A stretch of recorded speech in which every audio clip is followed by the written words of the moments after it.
ನಾನು ನಿಮಗೆ ವಿವರಿಸಿದ ಜಾಗ್ರತೆ ಕೇಳಿಸ್ಕೊಳ್ಳಿ. ನೋಡ್ರಿ, ಒಂದನೇ ವರ್ಷದಲ್ಲಿ ಏನಂತ ಮಾತಾಡಿದ್ವಿ ನಾವು? ಒಂದನೇ ವರ್ಷದಲ್ಲಿ ಪ್ರಕಟಣೆ ಯಾರು ಕೊಟ್ಟರು? ಫಸ್ಟ್ ಅದನ್ನ ತಂದೆ ದೇವರು. ಯಾರಿಗೆ ಕೊಟ್ಟರು ಅದನ್ನ? ಯೇಸುವಿಗೆ ಕೊಟ್ಟರು. ಯೇಸು ಯಾರಿಗೆ ಕೊಟ್ಟರು? ದೇವದೂತನಿಗೆ ಕೊಟ್ಟರು. ದೇವದೂತ ಯಾರಿಗೆ ಕೊಟ್ಟ? ಯೋಹಾನನಿಗೆ ಕೊಟ್ಟ. ಯೋಹಾನ ಯಾರಿಗೆ ಕೊಟ್ಟ? ಸೇವಕರಿಗೆ ಕೊಟ್ಟ. ಸೇವಕರು ಯಾರಿಗೆ ಕೊಡಬೇಕು? ಸಭೆಗಳಿಗೆ. ಸರಿ, ಈಗ ಆ ಕೊಟ್ಟರು ಅಂತ ಮಾತಾಡ್ತಲ್ಲ, ಕೊಟ್ಟರಲ್ಲಿ ಇರೋದೇನು? ಯೇಸುವಿನ ಪ್ರಕಟಣೆ ಮತ್ತು ಬೇರೆ ಸಂಭವಿಸುವಂತ ವಿಷಯಗಳು ಕೊಟ್ಟದಲ್ಲಿ. ಈಗ ನಾವು ಎರಡನೇ ವಚನಕ್ಕೆ ಬಂದಾಗ ಅದನ್ನು ಕೊಟ್ಟ ತಕ್ಷಣ ಏನ್ ಮಾಡದ? ತಗೊಂಡು ಬಂದು ಯಾರಿಗೆ ಕೊಟ್ಟ? ವಿಶ್ವಾಸಗಳಿಗೆ ಕೊಟ್ಟ. ಅವನು ನಂಬಿಗಸ್ತಿಕೆಯಲ್ಲಿ ಮಾತಾಡ್ದ. ಅವನು ಏನ್ ಮಾಡಿದಂತೆ? ಯೋಹಾನನು ತಾನು ಕಂಡವರ ವಿಷಯದಲ್ಲಿ ಸಾಕ್ಷಿ ಕೊಟ್ಟಂತೆ. ಹಾಗಾದ್ರೆ ಸಾಕ್ಷಿ ಕೊಟ್ಟದೇನು? ಅವನು ಕಂಡದ್ದು. ಹಾಗಾದ್ರೆ ಕಂಡದಲ್ಲಿ ಅವನೇನ್ ನೋಡಿದ್ನಲ್ಲ, ಅದ್ರಲ್ಲಿ ಏನಿತ್ತು? ದೇವರ ವಾಕ್ಯ ಇತ್ತು, ಮತ್ತೆ ಯೇಸು ಕ್ರಿಸ್ತನ ವಿಷಯ ಇತ್ತು. ಈಗ ಅವನನ್ನು ಕಂಡ ತಕ್ಷಣ ಅದನ್ನು ತಡ ಮಾಡಲಿಲ್ಲ. ಒಂದನೇ ವಚನದಲ್ಲಿ ದೇವರು ಎಲ್ಲರಿಗೂ ಕೊಟ್ಟ, ಎರಡನೇ ವಚನದಲ್ಲಿ ಅದನ್ನ ಸಾಕ್ಷಿ ಕೊಡೋದಕ್ಕೋಸ್ಕರ ಅವನೇನ್ ಮಾಡಿದ? ತಡ ಮಾಡಲಿಲ್ಲ. ಅವನೇನ್ ಮಾಡಿದ? ನಂಬಿಗಸ್ತನಾಗಿ ಬೇಗನೆ ಬಂದು ಏನ್ ಮಾಡಿದ? ಸಾಕ್ಷಿ ಕೊಟ್ಟ. ಈಗ ಸಾಕ್ಷಿ ಕೊಟ್ಟ ಮೇಲೆ ಮೂರನೇ ವಚನ ಏನ್ ಹೇಳ್ತದೆ? ಸಾಕ್ಷಿಯನ್ನು ಅವನು ಕೊಟ್ಬಿಟ್ಟ. ಅದನ್ನ ಕೇಳೋರು ಏನ್ ಮಾಡ್ಬೇಕು? ಅವ್ರ ಜವಾಬ್ದಾರಿ ಏನಂತ ಹೇಳಿ ಯಾವ ವಚನ ಮಾತಾಡ್ತದೆ? ಮೂರನೇ ವಚನ ಮಾತಾಡ್ತದೆ. ಮೂರನೇ ವಚನ ಏನ್ ಹೇಳ್ತದೆ? ಇದನ್ನ ಓದ್ಬೇಕು, ಇದನ್ನ ಕೇಳಬೇಕು, ಇದನ್ನ ಕಾಪಾಡಬೇಕು ಅಂತ ಹೇಳಿ, ಆಮೇಲೆ ಅದನ್ನ ಓದೋರು ಯಾರು, ಅದನ್ನ ಕೇಳೋರು ಯಾರು, ಅದನ್ನ ಕಾಪಾಡೋರು ಯಾರು ಅಂತ ನಿಮಗೆ ಹೇಳಿ, ಅದನ್ನ ಮಾಡಿದ್ರೆ ನಮಗೇನಾಗ್ತದೆ? ನಮಗೆ ಧನ್ಯನಾಗ್ತೇವೆ, ಕೃತಾರ್ಥರಾಗ್ತೇವೆ, ಪುಣ್ಯವಂತರಾಗ್ತೇವೆ, ಅದೃಷ್ಟಶೀಲರಾಗ್ತೇವೆ ಅಂತೇಳಿ ನಮಗೆ ತಿಳಿಸಿದೆ. ಈಗ ನಾಳೆ ಜಾಗ್ರತೆ ಕೇಳಿಸ್ಕೊಂಡು, ಈಗ ಆ ಪ್ರಕಟಣೆ ಗ್ರಂಥದಲ್ಲಿರೋದೆಲ್ಲ ಏನು ಅನ್ನೋ ವಿಷಯಕ್ಕೆ ಬಂದಾಗ, ಆ ಪ್ರಕಟಣೆ ಗ್ರಂಥದಲ್ಲಿರೋದೆಲ್ಲ ಏನು ಅಂತ ವಿಷಯಕ್ಕೆ ಬಂದಾಗ, ಅದೇನದು? ದೇವರ ವಾಕ್ಯ. ಅದೇನದು? ಯೇಸುವಿನ ವಿಷಯ. ಅದೇನದು? ಪ್ರವಾದನೆ. ಅಂದ್ರೆ ಪೂರ್ತಿ ನಿಮ್ ಬೈಬಲ್ ನೋಡಿ, ನಿಮ್ ಬೈಬಲ್ ಕೊಡಿದ್ರಲ್ಲ, ಅದೇ ಪ್ರಕಟಣೆ ಗ್ರಂಥ. ಆ ಪುಸ್ತಕ ನೋಡಿ, ಆ ಪುಸ್ತಕದಲ್ಲಿರೋದೆಲ್ಲ ಏನು? ದೇವರ ವಾಕ್ಯ. ಆ ಪುಸ್ತಕದಲ್ಲಿರೋದೆಲ್ಲ ಏನು? ಯೇಸುವಿನ ವಿಷಯ ಮತ್ತು ಪ್ರಕಟಣೆ. ಆ ಪುಸ್ತಕದಲ್ಲಿರೋದೆಲ್ಲ ಏನು? ಪ್ರವಾದನೆ. ಆಮೇಲೆ ಕೇಳಿಸ್ಕೊಳ್ಳಿ, ಈ ವಾಕ್ಯದಲ್ಲಿ ಅಂದ್ರೆ ಈಗ ಮೇಲೆ ನೋಡಿದ್ರ ದೇವರ ವಾಕ್ಯ, ಯೇಸುವಿನ ವಿಷಯ, ಯೇಸುವಿನ ಪ್ರವಾದನೆ ಅಂತ ನೋಡಿದ್ರಲ್ಲ, ಈ ವಾಕ್ಯದಲ್ಲಿ, ಈ ದೇವರ ವಾಕ್ಯದಲ್ಲಿ, ಈ ಯೇಸುವಿನ ಪ್ರಕಟಣೆಯಲ್ಲಿ, ಈ ಪ್ರವಾದನೆಯಲ್ಲಿ ಇರುವಂತದ್ದು ಏನು ಅಂದ್ರೆ ಕಂಡವುಗಳು, ನಡೆಯುತ್ತಿರುವವುಗಳು, ಮುಂದೆ ಆಗ್ಬೇಕಾದವು. ಈ ಮೂರು ವಿಷಯದಲ್ಲಿ ಇದ್ದಾರೆ. ಯಾವುದಲ್ಲಿ? ದೇವರ ವಾಕ್ಯದಲ್ಲಿ, ಯೇಸುವಿನ ಪ್ರಕಟಣೆಯಲ್ಲಿ ಮತ್ತೆ ಪ್ರವಾದನೆಯಲ್ಲಿ. ಯಾವ ಮೂರು ವಿಷಯಗಳಿದಾವೆ? ಕಂಡವುಗಳು, ನಡೆಯುವಂತವುಗಳು, ಮತ್ತೆ ಆಗಬೇಕಾದವುಗಳು. ಈ ಮೂರು ವಿಷಯಗಳಲ್ಲಿ ಬರೆಯಲ್ಪಟ್ಟಿದೆ. ಅರ್ಥ ಆಯ್ತಾ? ಕ್ಲಿಯರಾ? ಓಕೆ, ನಾವೀಗ ನಾಲ್ಕನೇ ವಚನಕ್ಕೆ ಹೋಗೋಣ್ರಿ. ಇದು ಬಹಳ ಅದ್ಭುತವಾದ ವಿಷಯ. ಬಹಳ ಜಾಗ್ರತೆ ಕೇಳಿಸ್ಕೊಡ್ರಿ. ಇವೆಲ್ಲ ಬಹಳ ಅದ್ಭುತವಾದ ವಿಷಯಗಳು. ನಿಮಗೆ ಒಂದ್ ವೇಳೆ ಕನ್ಫ್ಯೂಷನ್ ಆದ್ರೆ ನನಗೆ ಕೇಳ್ರಿ, ನಾನು ನಿಮಗೆ ಮತ್ತೆ ವಿವರಿಸ್ತೇನೆ. ನಾಲ್ಕನೇ ವಚನ ನಾನು ಓದ್ತೇನೆ. ಯೋಹಾನನು ಆಸ್ಯದಲ್ಲಿರುವ 7 ಸಭೆಗಳಿಗೆ ಇರುವಾತನು, ಇದ್ದಾತನು, ಬರುವಾತನು, ಆಗಿರುವಾತನಿಂದಲೂ, ಆತನ ಸಿಂಹಾಸನದ ಮುಂದಿರುವ 7 ಆತ್ಮಗಳಿಂದಲೂ, ನಂಬತಕ್ಕ ಸಾಕ್ಷಿಯು, ಸತ್ತವರೊಳಗಿಂದ ಮೊದಲು ಎದ್ದು ಬಂದಾತನು, ಭೂರಾಜರ ಪ್ರಭುವೂ ಆಗಿರುವ ಯೇಸು ಕ್ರಿಸ್ತನಿಂದಲೂ ನಿಮಗೆ ಕೃಪೆಯೂ ಶಾಂತಿಯೂ ಆಗಲಿ. ನಿಜ ಹೇಳಬೇಕಂದ್ರೆ ಈ ನಾಲ್ಕನೇ ವಚನ ಏನ್ ಗೊತ್ತಾ? ನಾಲ್ಕನೇ ವಚನ ಒಂದು ಗ್ರೀಟಿಂಗ್ಸ್ ಅಂದ್ರೆ ಶುಭಾಶಯಗಳು ಅಂತ ನಾವು ಹೇಳ್ತೀವಲ್ಲ, ಶುಭಾಶಯಗಳನ್ನ ಕೋರ್ತೀವಲ್ಲ, ಆ ರೀತಿ ಶುಭಾಶಯಗಳು ಈ ನಾಲ್ಕನೇ ವಚನ. ಓಕೆ, ಈ ಮೊದಲನೇ ವಿಷಯ ನೋಡಿದಾಗ ಆಸ್ಯದಲ್ಲಿರುವಂತ 7 ಸಭೆಗಳಿಗೆ ಕೃಪೆಯೂ ಶಾಂತಿ ಆಗ್ಬೇಕು, ಆಗ್ಲಿ ಅಂತೇಳಿ ಯಾರು ಹೇಳಿದ್ರದನ್ನ? ಯೋಹಾನ ಹೇಳ್ಬಿಟ್ಟ. ಯಾರಿಗೆ ಹೇಳ್ದ? ಆಸ್ಯ ಸೀಮೆಯಲ್ಲಿರುವಂತ 7 ಸಭೆಗಳಿಗೆ. ಈ ಆಸ್ಯ ಸಭೆ ಎಲ್ಲಿದೆ ಗೊತ್ತಾ? ಆಸ್ಯ ಎಲ್ಲಿದೆ ಗೊತ್ತಾ ನಿಮಗೆ? ಇವತ್ತಿನ ಟರ್ಕಿ ದೇಶ. ಯಾವ ದೇಶ? ಇವತ್ತಿನ ಟರ್ಕಿ ದೇಶ ಈ ಆಸ್ಯ ಸಭೆ. ಮುಂದೆ ನಾನು ನಿಮಗೆ ಅದನ್ನು ವಿವರಿಸ್ತೇನೆ. ಸರಿ, ಯಾರಿಂದ ಯಾರಿಗೆ ಕೃಪೆಯು ಶಾಂತಿಯು? ಇದು ಬಹಳ ಪ್ರಾಮುಖ್ಯ. ಈಗ ಯಾರಿಂದ ಕೃಪೆ ಶಾಂತಿ ಆಗ್ಬೇಕು? ಯಾರು ಕೃಪೆ ಶಾಂತಿ ಪಡ್ಕೊಳ್ಬೇಕು? ಅದೇ ನಾನು ಹೇಳ್ತಾ ಇದ್ದೇನೆ. ಯಾರಿಂದ ಯಾರಿಗೆ ಕೃಪೆಯು ಶಾಂತಿಯು? ನಿಮಗೆ ದೇವರ ಸೇವಕರು ಏನ್ ಹೇಳ್ತಾ ಇದ್ದಾನೆ? ಆಸ್ಯದಲ್ಲಿರುವಂತ 7 ಸಭೆಗಳಿಗೆ ಯೇಸು ಕ್ರಿಸ್ತ ಅಂದ್ರೆ ಕೃಪೆಯು ಶಾಂತಿಯು ಆಗ್ಲಿ ಅಂತ ಹೇಳ್ತಾ ಇದ್ದಾರೆ. ಹಾಗಾದ್ರೆ ಯಾರಿಂದ ಯಾರಿಗೆ ಕೃಪೆಯು ಶಾಂತಿಯು? ನೋಡ್ರಿ, ಯಾರಿಂದ ಕೃಪೆಯು ಶಾಂತಿ ಅಂತ ನೋಡಿದಾಗ ಇಲ್ಲಿ ನೋಡಿ ಮೊದಲನೇ ವಿಷಯ ಹೇಳ್ತದೆ. ಯಾರದು? ಇರುವಾತನು, ಇದ್ದಾತನು, ಬರುವಾತನು. ಯಾರವರು? ಇರುವಾತನು, ಇದ್ದಾತನು, ಬರುವಾತನಿಂದ. ಈತನು ಯಾರು? ತಂದೆ ದೇವರು.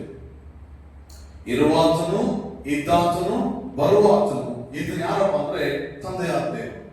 ಎರಡನೇ ನೋಡ್ತೀವಿ ಅಂದ್ರೆ ಸಿಂಹಾಸನದ ಮುಂದೆ ಇರುವ 7 ಆತ್ಮಗಳಿಂದ ಶಾಂತಿಯು ಕೃಪೆಯು ಆಗ್ಲಿ. ಸಿಂಹಾಸನದ ಮುಂದೆ ಇರುವ 7 ಆತ್ಮಗಳಿಂದ. ಈ ಆತ್ಮ ಯಾರು? ಅಲ್ಲ ನೋಡ್ತೇವೆ, ಪವಿತ್ರಾತ್ಮ ದೇವರಿಂದ. ಮೂರನೇದಾಗಿ ನೋಡ್ಬೇಕಾದ್ರೆ ನಂಬತಕ್ಕ ಸಾಕ್ಷಿಯು, ಸತ್ತವರೊಳಗಿಂದ ಮದುವೆ ಎದ್ದು ಬಂದಾತನು, ಭೂರಾಜರ ಪ್ರಭುವಿನಿಂದಲೂ ಅಂತೇಳಿ ಮಾತಾಡ್ತದೆ. ಇದು ಯಾರು? ಯೇಸು ಕ್ರಿಸ್ತನು ಅಥವಾ ಯೇಸು ದೇವರು. ಹಾಗಾದ್ರೆ ಈ ವಾಕ್ಯ ಯಾರ ಬಗ್ಗೆ ಮಾತಾಡ್ತದೆ? ಇದು ಒಂದೇ ಪದದಲ್ಲಿ ಹೇಳಬೇಕಂದ್ರೆ ಯಾವ್ದ್ರ ಬಗ್ಗೆ ಮಾತಾಡ್ತದೆ? ತ್ರಯೇಕ ದೇವರು. ಅಂದ್ರೆ ಇಲ್ಲಿ 3 ಸ್ವಭಾವಗಳಲ್ಲ, 3 ವ್ಯಕ್ತಿಗಳು. ಇದು ಕೇಳಿಸ್ಕೊಳ್ರಿ. ನಾವು ನಂಬಿರೋದು ಯಾರನ್ನ? 3 ಸ್ವಭಾವಗಳನ್ನಲ್ಲ, ನಾವು ನಂಬಿರೋದು 3 ವ್ಯಕ್ತಿಗಳನ್ನ. ಆ 3 ವ್ಯಕ್ತಿಗಳು ಯಾರು? ತಂದೆಯಾದ ದೇವರು, ಪವಿತ್ರಾತ್ಮ ದೇವರು, ಯೇಸು ಕ್ರಿಸ್ತನಂತ ದೇವರು. ನಾವು ತ್ರಯೇಕ ದೇವರನ್ನ ನಾವು ನಂಬ್ತಾ ಇದ್ದೀವಿ. ಹಾಗಾಗಿ ಈ ವಾಕ್ಯ ಭಾಗ ತ್ರಯೇಕ ದೇವರನ್ನ ಸೂಚಿಸುತ್ತದೆ. ಒಂದನೇ ವಚನದಲ್ಲಿ ಬಂದಂತ ಸಂದೇಶ ಅಥವಾ ಸಂದೇಹ ಎಲ್ಲಿ ತಿಳಿಸ್ತಾ ಇದ್ದಾರೆ ದೇವರು? 3ನೇ ವಚನ ತಿಳಿಸ್ತಾ ಇದ್ದಾರೆ. 3ನೇ ವಚನದಲ್ಲಿ ಬರೀ ತಂದೆಯಾದ ದೇವರು ಮತ್ತು ವಾಕ್ಯವಾದ ಯೇಸುವಿನ ಬಗ್ಗೆ ಮಾತಾಡಿ, ಇಲ್ಲಿ ಬಂದಾಗ ಈ ವಚನ 4ನೇ ವಚನಕ್ಕೆ ಬಂದಾಗ ತಂದೆಯಾದ ದೇವರು, ಪವಿತ್ರಾತ್ಮ ದೇವರು ಮತ್ತು ಯೇಸು ಕ್ರಿಸ್ತನ ದೇವರಿದ್ದಾರೆ ಅಂತ ಹೇಳಿ 3 ನಂಬ್ತಾರೆ. ಹಾಗಾಗಿ ನಿಮ್ಮ ಹತ್ರ ಯಾರಾದ್ರೂ ಒಬ್ಬರು ಬಂದು ಇಲ್ಲ ಪವಿತ್ರಾತ್ಮನೂ ಇಲ್ಲ, ಯೇಸುನೂ ಇಲ್ಲ, ಬರೀ ತಂದೆ ದೇವರು ಮಾತ್ರ ಇದ್ದಾರೆ ಅಂತ ಹೇಳಿದ್ರೆ ಏನ್ ಮಾಡ್ತೀರಿ? ಬರೀ ತಂದೆ ನಂಬೋರಿಗೆ ಏನ್ ಹೇಳ್ತಾರೆ? ಬರೀ ತಂದೆ ನಂಬುವಂತವ್ರಿಗೆ, ಒನ್ಲಿ ಬರೀ ತಂದೆನ ಮಾತ್ರ ನಂಬುವಂತವ್ರಿಗೆ ಏನ್ ಹೇಳ್ತಾರೆ? ಯೆಹೋವ ಸಾಕ್ಷಿಗಳು ಅಥವಾ ಜೆಹೋವ ವಿಟ್ನೆಸ್ ಅಂತ ಹೇಳ್ತಾರೆ. ಅವ್ರು ಬರೀ ಯೆಹೋವನ ಅಷ್ಟೇ ದೇವರಂತ ನಂಬ್ತಾರೆ. ಮತ್ತೆ ಇನ್ನು ಕೆಲವರು ಇದ್ದಾರೆ ಒನ್ಲಿ ಜೀಸಸ್, ಬರೀ ಯೇಸು ಮಾತ್ರ. ಈಗ ಇವರು ಇಲ್ಲ, ಇವರು ಇಲ್ಲ, ಇವರಲ್ಲ. ಅವ್ರು 3 ಕ್ಯಾರೆಕ್ಟರ್, 3 ಸ್ವಭಾವಗಳನ್ನ ನಂಬ್ತಾರೆ. ಆತ ಫಸ್ಟ್ ತಂದೆ ಆಗಿದ್ದ, ಆಮೇಲೆ ಆತನು ಭೂಮಿಗೆ ಬಂದು ಮನುಷ್ಯನಾಗಿ ಯೇಸು ಕ್ರಿಸ್ತನಾಗಿದ್ದ, ಈಗ ಆತನು ಪವಿತ್ರಾತ್ಮ ಆಗಿದ್ದಂತ ಅವ್ರು ನಂಬ್ತಾರೆ. ಅಂದ್ರೆ ಒನ್ಲಿ ಜೀಸಸ್ ತಪ್ಪು, ಜೆಹೋವ ವಿಟ್ನೆಸ್ ತಪ್ಪು. ಮತ್ತೆ ಇನ್ನು ಕೆಲವರು ನೋಡಿ ಬರೀ ಪವಿತ್ರಾತ್ಮ, ಪವಿತ್ರಾತ್ಮ, ಒನ್ಲಿ ಪವಿತ್ರಾತ್ಮ. ಅವರು ಫೈರ್ ಅಂತ ಹೇಳ್ತಾರೆ, ಏನೇನೋ ಹೇಳ್ತಾರೆ. ಇವತ್ತು ಈ ಬರೀ ಪವಿತ್ರಾತ್ಮ ಒಂದು ಬಹಳ ದೊಡ್ಡ ಪಂಗಡ ಇದೆ, ಬಹಳ ದೊಡ್ಡ ಪಂಗಡ ಇದೆ. ಇದರಲ್ಲಿ ಇದನ್ನು ಸರಿನಾ ತಗೊಳ್ಳೋದ್ರೆ ಇದನ್ನು ತಪ್ಪು. ಹಾಗಾದ್ರೆ ನಾವು ಯಾವ್ದು ನಂಬ್ತೇವೆ, ಯಾವ್ದು ನಂಬಬೇಕು? ತಂದೆಯಾದ ದೇವರನ್ನ, ಮಗನಾದ ಯೇಸು ಕ್ರಿಸ್ತನ ದೇವರನ್ನ, ಪವಿತ್ರಾತ್ಮ ಆಗಿರುವಂತ ತ್ರಯೇಕ ದೇವರನ್ನ ನಾವು ನಂಬಬೇಕು. ಅದುವೇ ನಮಗೆ ಬೈಬಲ್ ಕಲಿಸ್ಕೊಳ್ಳೋದು. ಈಗ ನಿಮಗೆ ಒಂದು ಪ್ರಶ್ನೆ ಕೇಳ್ತೇನೆ. ಈಗ ನಾನೇನು ನಿಮಗಿದು ತ್ರಯೇಕ ದೇವರ ಬಗ್ಗೆ ನಾನು ನಿಮಗೆ ತಿಳಿಸ್ಬಿಟ್ಟೆ. ಈಗ ಜೆಹೋವ ವಿಟ್ನೆಸ್ ಅನ್ನೋದು ಅವರು ಸಹ ಬೈಬಲ್ ತೆಗೆದು ತೋರಿಸ್ತಾರೆ. ಈಗ ಒನ್ಲಿ ಜೀಸಸ್ ಅನ್ನೋದು ಅವರು ಸಹ ಬರೇ ಬೈಬಲ್ ತೆಗೆದು ತೋರಿಸ್ತಾರೆ. ಪವಿತ್ರಾತ್ಮನವರು ಅವರು ಸಹ ಬರೇ ಬೈಬಲ್ ತೆಗೆದು ತೋರಿಸ್ತಾರೆ. ನೋಡ್ರಿ, ಕೇಳಿಸ್ಕೊಡ್ರಿ, ಜಾಗ್ರತೆ ಕೇಳಿಸ್ಕೊಡ್ರಿ. ನಾನು ಹೋದ್ವಾರ ಮಾತಾಡಿದೆ, ಬೈಬಲ್ನ ಜನರು ಹೇಗೆ ತಗೊಳ್ತಾರೆ? ಅವರಿಗೆ ಇಷ್ಟವಾದ, ಅವರ ಹೃದಯಕ್ಕೆ ಯಾವುದು ಇಷ್ಟ ಆಗ್ತದೋ ಅದನ್ನು ತಗೊಳ್ತಾರೆ. ಈಗ ನಾನು ಹೇಳೋ ವಿಷಯ ಗೊತ್ತಾ? ದೃಷ್ಟಿಕೋನ. ಇದು ನೆನ್ಪಿಟ್ಕೊಳ್ರಿ. ನೀವು ಯಾವ ದೃಷ್ಟಿಕೋನದಿಂದ ಬೈಬಲ್ ನೋಡ್ತೀರೋ ಆ ದೃಷ್ಟಿಕೋನದಲ್ಲೇ ಅದು ಕಾಣಿಸ್ತದೆ ನಿಮಗೆ. ಯಾವ ದೃಷ್ಟಿಕೋನದಲ್ಲಿ ಬೈಬಲ್ ನೋಡ್ತೀರೋ ಆ ದೃಷ್ಟಿಕೋನದಲ್ಲೇ ನೀವು ನೋಡ್ತಿರೋದು, ನಿಮಗೆ ಅದು ಕಾಣಿಸ್ತದೆ. ಯಾಕಂದ್ರೆ ನಿಮಗೆ ಅದೇ ದಾರಿಗೆ ತೋರಿಸ್ತದೆ. ಯಾಕಂದ್ರೆ ಅದನ್ನೇ ನೀವು ನಂಬ್ಕೊಂಡು ಬಂದಿರ್ತೀರಿ. ಹಾಗಾದ್ರೆ ನಾನು ಒಂದೇ ದೃಷ್ಟಿಕೋನದಲ್ಲಿ ನೋಡಬಾರ್ದ? ಈಗ ನಾನು ಹೇಳ್ತೀನಿ ಕೇಳಿಸ್ಕೊಂಡು. ಈ ಕೆಲವರು ನನ್ನ ಸ್ನೇಹಿತರಿದ್ದಾರೆ, ನಾನು ಕಲ್ತಂತ ಸಿದ್ಧಾಂತ, ನಾನು ಕಲ್ತಂತ ದೇವರ ವಾಕ್ಯ, ಅತಿ ಹೆಚ್ಚಾಗಿ ದೇವರ ವಾಕ್ಯ ಕಲ್ತ. ಅಂದ್ರೆ ನಾನು ರಕ್ಷಣೆ ಹೊಂದುವಾಗ ತಂದೆಯ ದೇವರು, ಪರಿಶುದ್ಧಾತ್ಮ ದೇವರು, ಯೇಸು ಕ್ರಿಸ್ತನು 3 ಜನ ನಂಬಿದ್ದೀನಿ. ನಂಬಿ ನಾನು ರಕ್ಷಣೆ ಹೊಂದಿದ್ದೇನೆ. ನಾನು ರಕ್ಷಣೆ ಹೊಂದುವಾಗ ಯಾವ ಸಿದ್ಧಾಂತ ನನಗೆ ಗೊತ್ತಿರಲಿಲ್ಲ.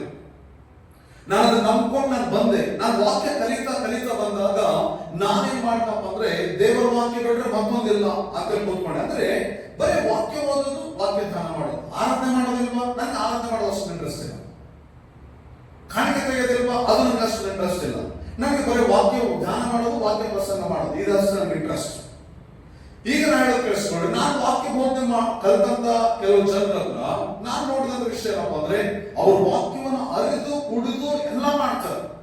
ಈಗ ಇನ್ನೊಂದು ವಿಷಯವನ್ನು ತಗೊಂಡು ಬರುವಾಗ ಅದನ್ನ ಸ್ಥಾಪಿಸೋಕ್ಕಾಗಲ್ಲ, ಅವ್ರು ಬಿಟ್ಬಿಡ್ತಾರೆ. ಈಗ ಫಾರ್ ಎಕ್ಸಾಂಪಲ್ ನಾನು ನಂಬಿರೋದೇನಪ್ಪ ಅಂದ್ರೆ, ರಕ್ಷಣೆ ಬಿದ್ದು ಹೋಗಲ್ಲ, ನಾನು ನಂಬೋದು. ನಿಮ್ಗೂ ಸಾಧನೆ ಕಲಿಸ್ಕೊಡ್ತೀನಿ ನಾನು. ಈಗ ನಾವು ಅದನ್ನ ಯಾಕೆ ನಂಬ್ತೇವೆ? ಹೌದು, ಯೇಸು ಕ್ರಿಸ್ತನ್ ಮಾಡಿದಂತ ತ್ಯಾಗದ ಮುಂದೆ ನಮ್ಮ ಪಾಪ ಏನೂ ಅಲ್ಲ. ಯೇಸು ಕ್ರಿಸ್ತನ್ ಮಾಡಿದಂತ ಆ ಶಿಲುಬೆ ತ್ಯಾಗದ ಮುಂದೆ ನಮ್ದು ಏನೂ ಅಲ್ಲ, ನಮ್ಮ ಪಾಪಗಳೇನೂ ಅಲ್ಲ. ನಾವು ಪರಲೋಕಕ್ಕೆ ಹೋಗಲ್ಪಡ್ತೀವಿ. ಯಾಕಂದ್ರೆ ಯೋಹಾನ ಬರೆದ 3:14 ನಮ್ಗೆ ಹಾಗೆ ಹೇಳ್ತೀವಿ. ನಾವು ಯಾವಾಗ ಯೇಸುವಿನ ನಂಬಿಕೆ ಇಟ್ಕೋ ನಾವೇನಾಗ್ತೇವೆ? ನಿತ್ಯ ಜೀವ ಪಡೆಯಬೇಕಂತ ಹೇಳಿ ದೇವರು ನಮಗೆ ಏನ್ ಮಾಡಿದ್ದಾನೆ? ಯೇಸು ಕ್ರಿಸ್ತನ್ ಬರ್ಪಡಿದ್ದಾನೆ. ಈಗ ಅದೇ ರಕ್ಷಣೆ ಬಗ್ಗೆ ನಾವು ಪತ್ರಿಕೆ ಒಳಗೆ ನೋಡ್ಬೇಕಾದ್ರೆ, ನಿಮ್ಮ ರಕ್ಷಣೆಯನ್ನು ನಡುಗುತ್ತಾ ಕಾಪಾಡಿಕೊಳ್ಳ್ರಿ ಅಂತ ಬರೆಯಲ್ಪಟ್ಟಿದೆ. ಈಗ ನಾನು ಬರೀ ರಕ್ಷಣೆ ಬಿದ್ದು ಹೋಗಲ್ಲ ಅಥವಾ ರಕ್ಷಣೆ ದೃಢವಾಗಿರ್ತದೆ ಅಂತ ಹೇಳಿ ನಾನು ನಂಬೋದ್ರಿಂದ ಆ ವಾಕ್ಯವನ್ನು ಏನ್ ಮಾಡ್ತೀನಿ? ನಾನು ಆಲಸ್ಯ ಮಾಡ್ಬಿಡ್ತೀನಿ. ಅಂದ್ರೆ ಒಂದೇ ದೃಷ್ಟಿಕೋನದಲ್ಲಿ ವಾಕ್ಯ ನೋಡುವಂಥದ್ದು, ಹಾಗೆ ನೋಡಬಾರ್ದು. ಈಗ ನನಗೊಬ್ಬ ಬಹಳ ಸುಪ್ರಸಿದ್ಧವಾದ ಬೈಬಲ್ ಸ್ಕಾಲರ್ ಅಥವಾ ಬೈಬಲ್ ಪಂಡಿತರು ಅಂತ ನಾವು ಹೇಳ್ಬೋದು.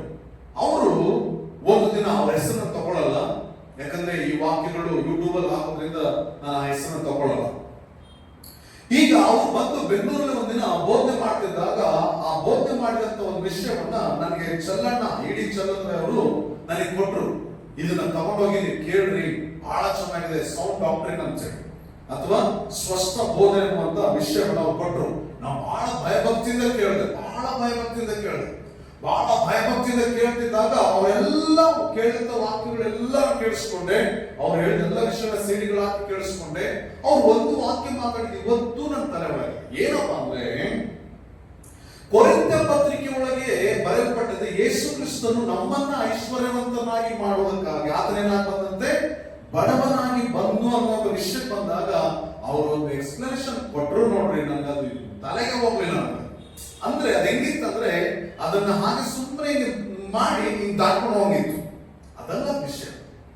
ಅಂದ್ರೆ ನಾವು ಯಾವುದೋ ದೃಷ್ಟಿಕೋನ ನಾವು ಸ್ಥಾಪಿಸ್ಲಿಕ್ಕೆ ಹೋಗ್ತಿದ್ದಾಗ, ನಮ್ಗೆ ಆ ದೃಷ್ಟಿಕೋನದಲ್ಲೇ ಕಾಣ್ತಾ ಇದ್ದಾಗ ನಾವು ಅದನ್ನೇ ಸ್ಥಾಪಿಸೋದಕ್ಕೋಸ್ಕರ ಇನ್ನೊಂದನ್ನ ಏನ್ ಮಾಡಬಾರ್ದು? ಅಡಗಿಸಿಡಬಾರ್ದು. ನಾವು ಅಡಗಿಸಬಾರ್ದು. ಈಗ ಇನ್ನೂ ಒಂದು ನಿಮ್ಗೆ ಅರ್ಥ ಆಗಲಿ ಅಂತ ಹೇಳ್ತೀನಿ. ಇವತ್ತು ಒಂದು ದೊಡ್ಡ ಟ್ರೆಂಡ್ ಆಗಿದೆ. ಏನ್ ಟ್ರೆಂಡ್ ಆಗಿದೆ ಅಂದ್ರೆ, ನೀವು ಸಭೆ ಬರಬೇಕಾದ ಅವಶ್ಯಕತೆ ಇಲ್ಲ. ನೀವು ಎಲ್ಲಿ ಬೇಕಾದ್ರೂ ಇರ್ಬೋದು, ಮನೇಲಿ ಬೇಕಾದ್ರೂ ಇರ್ಬೋದು, ಮನೇಲಿ ಇಟ್ಕೊಂಡು ಬೇಕಾದ್ರೂ ನೀವು ವಾಕ್ಯ ಕೇಳ್ಬೋದು. ಇವತ್ತು ಆನ್ಲೈನ್ ಅನ್ನುವಂಥದ್ದು, ಈ ಡಿಜಿಟಲ್ ಯಾವಾಗ ಈ ಸೋಷಿಯಲ್ ಮೀಡಿಯಾ ಅಂತ ಬಂದ್ಬಿಡ್ತು, ಅವಾಗದಿಂದ ಜನರು ಹಾಳಾಗಿ ಹೋಗ್ಬಿಟ್ರು. ಭಕ್ತಿ ಬಿಟ್ರು, ಸಭೆ ಬಿಟ್ರು, ಐಕ್ಯತೆ ಬಿಟ್ರು. ಎಲ್ಲೋ ಮೊಬೈಲ್ ಮುಂದೆನೋ ಎಲ್ಲೋ ಟಿವಿ ಮುಂದೆ ಕುತ್ಕೊಂಡು ನಾವು ಅತಿ ಪರಮ ಭಕ್ತರು ಅಂತೇಳಿ ಮಾತಾಡ್ಕೊಂತಾರೆ. ಈಗ ಅವರು ಸಭೆ ಬರೋದು ಬೇಕಾಗಿಲ್ಲ ಅನ್ನೋ ವಿಷಯವನ್ನ ಯಾವ್ದಿಂದ ಸ್ಥಾಪಿಸ್ತಾರ ಅವರು? ಹೇಳಿ ನೋಡ. ನಾನು ನಿಮಗೆ ಸ್ಥಾಪಿಸಿದ್ದೇನೆ ಏನಂತ ಹೇಳಿ ನೋಡ್ರಿ. ಮತ್ತಾಯ ಸುವಾರ್ತೆ 28ನೇ ಅಧ್ಯಾಯದ 20ನೇ ವಚನದಲ್ಲಿ ಏನಂತ ಹೇಳ್ತದೆ ನೋಡ್ರಿ, ಲೋಕಾಂತ್ಯದವರೆಗೂ ಎಲ್ಲಾ ದಿವಸ ನಾನು ಸಂಗಡ ಇರ್ತೇನೆ. ಯಾರಿದ್ದಾರೆ? ಯೇಸು ಕ್ರಿಸ್ತ ಲೋಕಾಂತ್ಯದವರೆಗೂ ನಮ್ಮ ಸಂಗಡ ಇರ್ತಾನಂತೆ.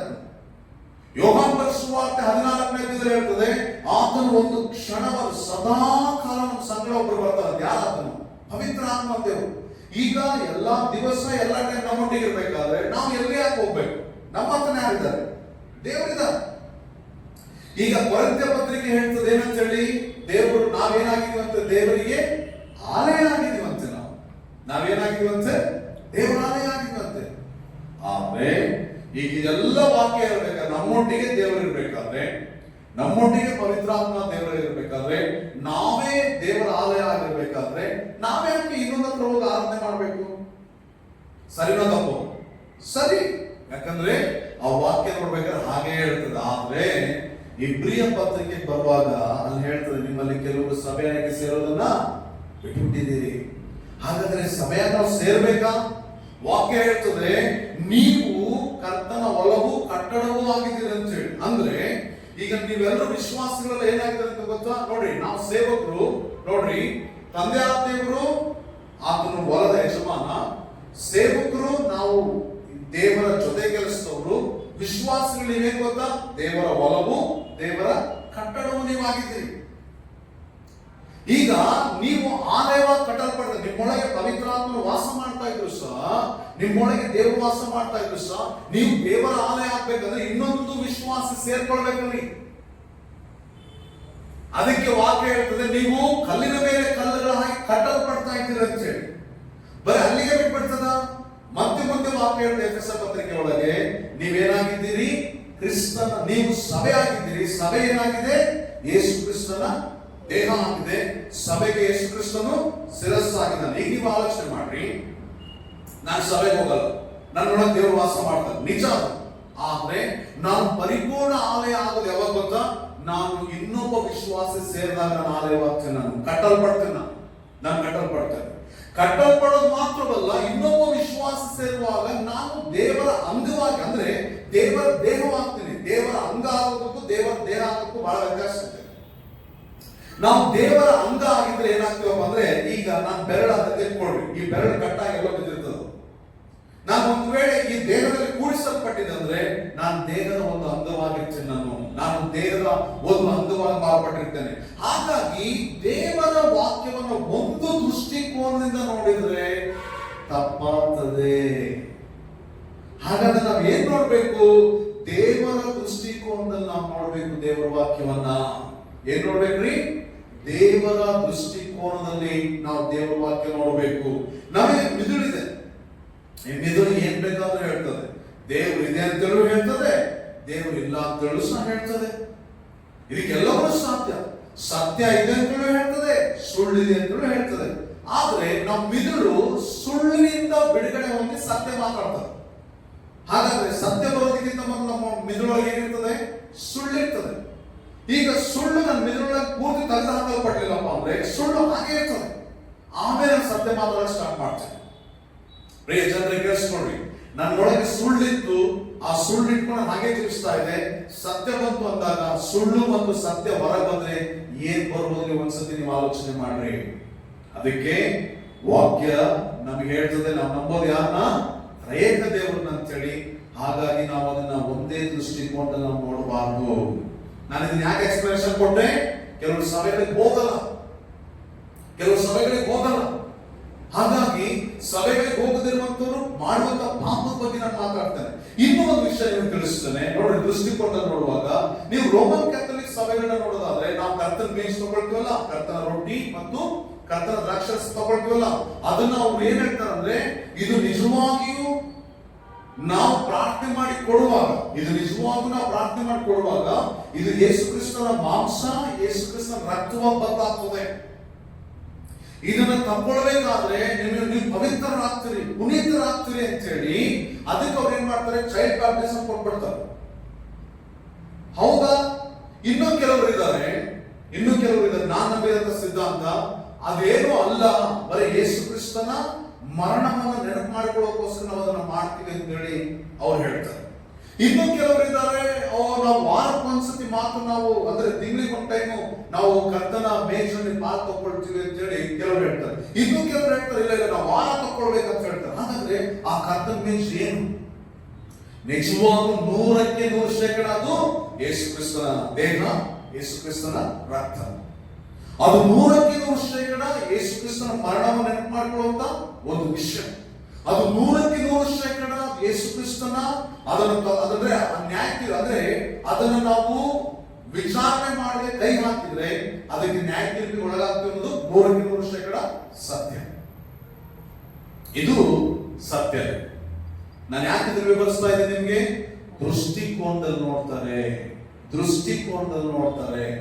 ದೃಷ್ಟಿಕೋನದಲ್ಲಿ ಅಂದ್ರೆ ನಾನು ಏನ್ ಹೇಳ್ತೀನಿ ಅಂದ್ರೆ, ನನ್ನ ಕಣ್ಣುಗಳು ನಿಮ್ಮನ್ನು ನೋಡಿದ್ರೆ, ನಿಮ್ ಕಣ್ಣುಗಳು ಅಂದ್ರೆ ನಿಮ್ ಕಣ್ಣುಗಳು ಜಾಸ್ತಿ, ನನ್ನ 2 ಕಣ್ಣುಗಳು ನಿಮ್ಮನ್ನು ನೋಡಿದ್ರೆ ನಿಮ್ ಕಣ್ಣುಗಳು ಜಾಸ್ತಿ ಕಣ್ಣುಗಳನ್ನು ನೋಡ್ತಾರೆ. ಹಾಗಾಗಿ ನಿಮ್ಮ ಕಣ್ಣುಗಳನ್ನ ನೋಡೋದ್ರಿಂದ ನಮ್ಗೆ ಅನಿಸ್ತದೋ ನಿಮ್ ಕಣ್ಣುಗಳು ಜಾಸ್ತಿ ಇದಾವೆ ಅಂದಾಗ ನನ್ನ ಕಣ್ಣು ಸರಿನಾ ನಿಮ್ ಕಣ್ಣು ಸರಿನಾ ನೋಡುವಾಗ ನೀವು ಬಹಳ ವಿಧದಲ್ಲಿ ಮಾತಾಡ್ತೀರ, ವಿಧದಲ್ಲಿ ಆಲೋಚನೆ ಮಾಡ್ತೀರ. ಆದ್ರೆ ಒಂದೇ ದೃಷ್ಟಿಯಿಂದವನು ಒಂದೇ ರೀತಿಯಲ್ಲಿ ಆಲೋಚನೆ ಮಾಡ್ತಾನೆ. ಅದಕ್ಕೆ ನಾವು ದೇವರ ಕಣ್ಣುಗಳಿಂದ ದೇವರ ವಾಕ್ಯ ನೋಡಬೇಕು. ದೇವರ ಕಣ್ಣುಗಳಿಂದ ನಾವು ದೇವರ ವಾಕ್ಯವನ್ನು ನೋಡ್ಬೇಕು. ಪ್ರಿಯ ಜನರೇ, ಕೇಳಿಸ್ಕೊಡ್ರಿ, ಜಾಗ್ರತೆ ಕೇಳಿಸ್ಕೊಡ್ರಿ. ನಾವು ನಂಬೋದು ಯಾರನ್ನ? ತ್ರಯೇಕ ದೇವರನ್ನ. ನಾವ್ ಯಾರು ನಂಬ್ತೇವೆ? ತ್ರಯೇಕ ದೇವರನ್ನ. ಅರ್ಥ ಆಗ್ತದೆ ನಿಮಗೆ? ತಂದೆ ದೇವರು, ಮಗನಾದ ಯೇಸು ಕ್ರಿಸ್ತನ ದೇವರು, ಪವಿತ್ರಾತ್ಮ ದೇವರನ್ನ, ಮೂರು ದೇವರನ್ನ ನಾವು ನಂಬ್ತೇವೆ. ತ್ರಯೇಕ ದೇವರು. ಈಗ ನಿಮಗೆ ಪ್ರಶ್ನೆ ಬರ್ಬೋದು, ಕೆಲವರು ಕೇಳ್ತಾರೆ, ಹಾಗಾದ್ರೆ ಮೂರು ದೇವರನ್ನ ನಂಬ್ತಿರಲ್ಲ, ಮತ್ತೆ ಬೈಬಲ್ ಒಬ್ಬನೇ ದೇವರಂತ ಮಾತಾಡ್ತಾರಲ್ಲ ಅಂತ ಹೇಳಿ ನೀವು ಹೇಳ್ಬೋದು. ಮತ್ತೆ ನೀವು ಯಾಕೆ ಎಲ್ಲವನ್ನು ಬೇರೆ ಬೇರೆ ನೋಡ್ತೀರಿ, ಏಕ ಸಮಾಚಾರ ಅಂತ ನೋಡ್ಬೋದು. ಕೇಳಿಸ್ಕೊಡ್ರಿ, ನಮ್ಮೊಳಗಿರೋ ಪ್ರಾಣ, ಆತ್ಮ, ಶರೀರ ಯಾರಿಂದ ಬಂದಿರೋದು? ದೇವರಿಂದ ಬಂದಂತ ಸ್ವರೂಪ ಇದು. ನಾವು ಪ್ರಾಣನ ಡಿವೈಡ್ ಮಾಡಕ್ಕಾಗ್ತದ? ಆತ್ಮನ ವಿಭಾಗಿಸಕ್ಕಾಗ್ತದ? ಶರೀರವನ್ನು ವಿಭಾಗಿಸಕ್ಕಾಗ್ತದ? ನಾವು ವಿಭಾಗಿಸಕ್ಕಾಗಲ್ಲ. ಹಾಗೆ ನಾವು ಹೇಗೆ ಪ್ರಾಣ, ಆತ್ಮ, ಶರೀರವುಳ್ಳವರಾಗಿ ನಾವು ಮೂರು ರೀತಿಯ ಸಂಗತಿಗಳಿಂದ ಒಂದು ದೇಹವನ್ನು ಮಾಡಲ್ಪಟ್ಟಿದೀವೋ, ಹಾಗೆ ದೇವರನ್ನ ಯಾರು ಸಪರೇಟ್ ಮಾಡಕ್ಕಾಗಲ್ಲ, ಯಾರು ಏನು ಮಾಡಕ್ಕಾಗಲ್ಲ. ಆತನು ಒಬ್ಬನೇ, ಮೂರು ವ್ಯಕ್ತಿಗಳಾದಂತ ಒಬ್ಬನೇ ದೇವರು. ಸರಿ, ಈಗ ಯಾರಿಂದ ಕೃಪೆಯ ಶಾಂತಿ ಆಯ್ತು? ಈಗ ಯಾರಿಗೆ? ಆಸದಲ್ಲಿರುವ ದೇವ ಸಭೆಗಳಿಗೆ ತಂದೆ ದೇವರಿಂದಲೂ, ಪವಿತ್ರಾತ್ಮ ದೇವರಿಂದಲೂ ಮತ್ತು ಯೇಸು ಕ್ರಿಸ್ತನಿಂದಲೂ ಆಯ್ತು ಅಂತ ಹೇಳ್ತದೆ. ಈಗ ಇಲ್ಲೊಂದು ಪ್ರಶ್ನೆ ನೀವೇನಾದ್ರೂ ಗಮನಿಸಿದ್ರ? ಈ ಮೂರು ವಿಷಯಗಳ ಓದಿ ನೋಡೋಣ. ಇರುವಾತನು, ಇದ್ದಾತನು, ಬರುವಾತನಿಂದ ಕೃಪೆಯು ಶಾಂತಿಯು. ಇದು ಯಾರಿದು? ತಂದೆ ದೇವರು. ಸಿಂಹಾಸನದ ಮುಂದೆ ಇರುವ 7 ಆತ್ಮಗಳಿಂದ ಏನು? ಕೃಪೆಯು ಶಾಂತಿಯು. ಇದು ಯಾರಿದು? ಪವಿತ್ರಾತ್ಮ ದೇವರು. ಇಲ್ಲಿ ಎಷ್ಟು ಆತ್ಮಗಳಿದೆ? ಮತ್ತಿಲ್ಲೇನಿದೆ? ಮತ್ತೆ ಹೆಂಗೆ ಇದು 7 ಆತ್ಮ ಅಂತ ಇದೆ, ಪವಿತ್ರಾತ್ಮ? ನಾನು ಸುಳ್ಳು ಹೇಳ್ತಾ ಇದ್ದೆ. ಇಂಗ್ಲಿಷ್ ಏನಿದೆ? ಸರ್ವಿಸ್ ಸ್ಪಿರಿಟ್ ಅಂತ ಇದೆಯಾ? ಏನಂತಿದೆ?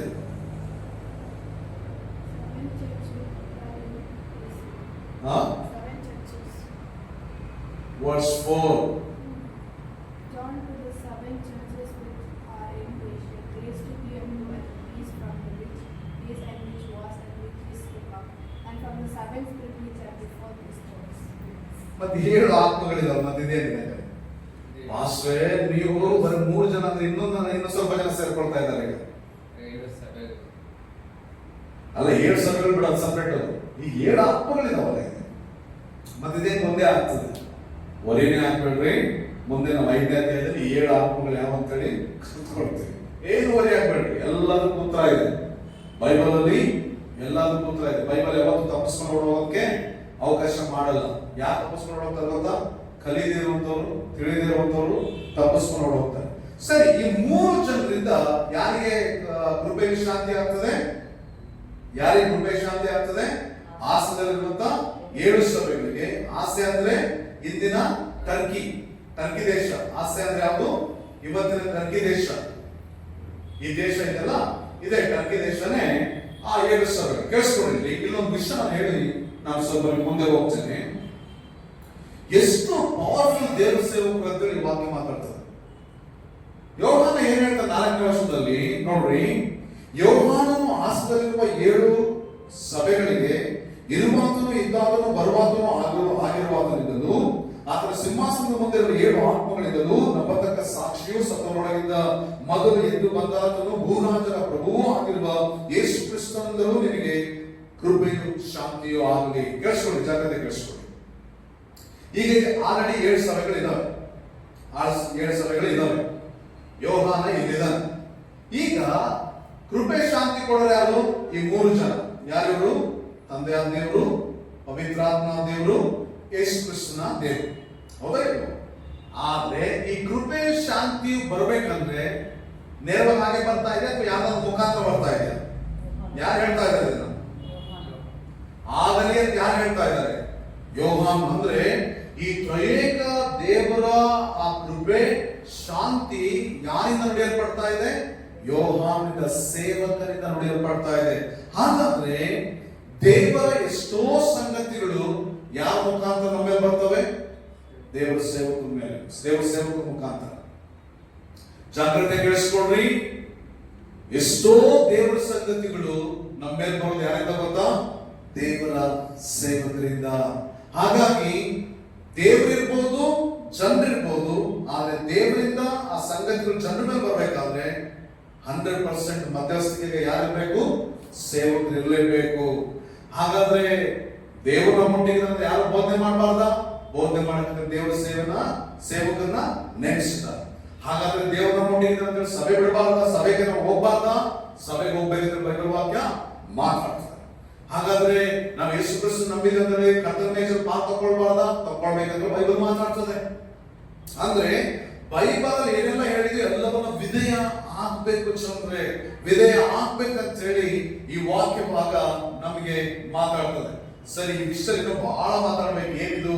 ಇರುವಾತನಂದ್ರೆ ಏನು, ಇದ್ದಾತನಂದ್ರೆ ಏನು, ಬರುವಾತನಂದ್ರೆ ಏನು, ಸಿಂಹಾಸನ ಮುಂದಿರುವಂತ 7 ಆತ್ಮಗಳಂದ್ರೆ ಏನು, ನಂಬತಕ್ಕ ಸಾಕ್ಷಿ ಅಂದ್ರೆ ಏನು, ಸತ್ತವರೊಳಗಿಂದ ಮೊದಲು ಎದ್ದು ಬಂದಾತನಂದ್ರೆ ಏನು, ಭೂರಾಜರ ಪ್ರಭುವೆ ಅಂದ್ರೆ ಏನು, ಇವೆಲ್ಲ ಎಕ್ಸ್ಪ್ಲೇನ್ ಮಾಡ್ಬೇಕಂದ್ರೆ ನನಗೆ ಬಹಳ ಸಮಯ ಬೇಕು. ಆದ್ರೆ ನನಗೆ ಇದನ್ನು ವಿವರಿಸಲೇಬೇಕು. ನಾನು ಸಾಧ್ಯವಾದ್ರೆ ನಾನು ವಿವರಿಸ್ತೇನೆ. ಯಾಕಂದ್ರೆ ಮುಂದೆ ಈ ಪದಗಳು ಬರ್ತವೆ. ಬಟ್ ನನಗೆ ದಾಟ್ಕೊಂಡು ಹೋಗೋಕೆ ನನಗೆ ಇಷ್ಟ ಆಗ್ತಾ ಇದೆ. ಯಾಕೆ ದಾಟ್ಕೊಂಡು ಹೋಗೋಕೆ ಇಷ್ಟ ಆಗ್ತಾ ಇಲ್ಲ ಅಂದ್ರೆ ಮುಂದೆ ಒಂದಿನ ನೀವು ಅದನ್ನು ತೆಗೆದು ನೋಡಿದ್ರೆ ಎಸ್ ನಮ್ಗೆಲ್ಲ ವಿಷಯಗಳಿದಾವೆ ಅಂತೇಳಿ ನಿಮಗೆ ಗೊತ್ತಾಗ್ಬೇಕು. ನಿಮಗೆ ಅದು ಗೊತ್ತಾಗ್ಲೇಬೇಕು. ನೋಡ್ರಿ, ನಮ್ಗೆ ಮುಂದೆ ಹೋಗ್ಲಿಕ್ಕೆ ನನಗೆ ಇಂಟ್ರೆಸ್ಟ್ ಇಲ್ಲ. ಆಲ್ರೆಡಿ 1 hour ಮುಗಿದೋಯ್ತು, ನಾವು 1 hour ಮುಗಿಸಿದ್ವಿ ನಾವು. ಬಟ್ ಇನ್ನು ನಾನು ಮುಂದೆ ಹೋಗ್ಲಿಕ್ಕೆ ಆಗ್ತಾ ಇಲ್ಲ. ಬಟ್ ಈ ವಾಕ್ಯ ಭಾಗಗಳನ್ನ ವಿವರಿಸಬೇಕಾದ್ರೆ ನಮಗಿನ್ನು ಬಹಳ ಟೈಮ್ ಬೇಕು. ಇರುವಾತನಂದ್ರೆ ಯಾರು, ಇದ್ದಾತನಂದ್ರೆ ಯಾರು, ಬರುವಾತನಂದ್ರೆ ಯಾರು, ಮುಂದೆ ಬರೋದು ಯಾರು ಬರ್ತಾರೆ ಬರೋದಕ್ಕೆ? ಯೇಸು ಕ್ರಿಸ್ತನ್ ಬರ್ತಾನೆ. ಹಾಗಾದ್ರೆ ಯಾರು ತಂದೆ ದೇವರ ಮಾತಾಡಿ ಹೇಗೆ ತಂದೆ ದೇವರು ಬರ್ತಾನೆ ಬರೋದಕ್ಕೆ? ಹಾಗಾದ್ರೆ ಸಿಂಹಾಸನ ಅಂದ್ರೆ, ಸಿಂಹಾಸನ ಮುಂದಿರುವಂತ 7 ಆತ್ಮಗಳಂದ್ರೆ ಅದು ಪವಿತ್ರ ಆತ್ಮ ಅಂತ ನೋಡಿದ್ರೆ ಹಾಗಾದ್ರೆ ನಾವು ಏನು? ಹಾಗಾದ್ರೆ ಮುಂದೆ ಹೇಳ್ತದೆ ನಂಬತಕ್ಕ ಸಾಕ್ಷಿ ಅಂದ್ರೆ, ಸತ್ತವರೊಳಗಿಂದ ಮೊದಲು ಎದ್ದು ಬಂದವನಂದ್ರೆ, ಭೂರಾಜರ ಪ್ರಭು ಅಂದ್ರೆ. ಇದನ್ನ ನೀವು ಕಲ್ತ್ಕೊಂಡ್ಬಿಟ್ರೆ ಭಯಂಕರವಾಗಿ ನಿಂತ್ಕೊಳ್ತೀರಿ. ಅದಕ್ಕೆ ನಾನು ಮುಂದಿನ ವಾರ ವಿವರಿಸ್ತೇನೆ. ನೆನಪು ಮಾಡ್ರಿ, ನಾನು ಇದನ್ನು ವಿವರಿಸಿ ನಾನು ಮುಂದೆ ಹೋಗ್ತೀನಿ. ಯಾಕಂದ್ರೆ ನಾನೇನೋ ಹೋಗ್ಬಿಡ್ಬೇಕು ಅಂತ ಹೋಗ್ಬಿಟ್ರೆ ಎಷ್ಟೋ ವಿಷಯ ಕಳ್ಕೊಳ್ತೀನಿ. ನಾಳೆ ಕೇಳಿಸ್ಕೊಡ್ರಿ, ಈ ವಿಷಯ ಇದೆಯಲ್ಲ, ಭೂರಾಜರ ಪ್ರಭು ಅಂತ ಹೇಳಿದೆಯಲ್ಲ, ಇದನ್ನ ಕಲ್ತು ಬಿಟ್ರೆ ಸಂತೋಷ ಪಟ್ಬಿಡ್ತೇನೆ, ಅತಿಶಯವಾಗಿ ನಿಂತ್ಕೊಂಡ್ಬಿಡ್ತೇನೆ, ಮಹಿಮೆಯಾಗಿ ನಿಂತ್ಕೊಂಡ್ಬಿಡ್ತೇನೆ, ಬಲವಾಗಿ ನಿಂತ್ಕೊಂಡ್ಬಿಡ್ತೀರಿ. ಅಂತ ಶ್ರೇಷ್ಠವಾದ ವಾಕ್ಯ ಭಾಗಗಳಿವು. ನಾವು ಮುಂದಿನ ಕಲ್ತ್ಕೊಳ್ಳೋದ್ರಿ. ಸರಿ, ಏನಾದ್ರು ಪ್ರಶ್ನೆ ಇದೆಯಾ? ಪ್ರಶ್ನೆ ಇದೆಯಾ? ಆಯ್ತಾ? ಬಿಟ್ರೆ ಸಾಕು.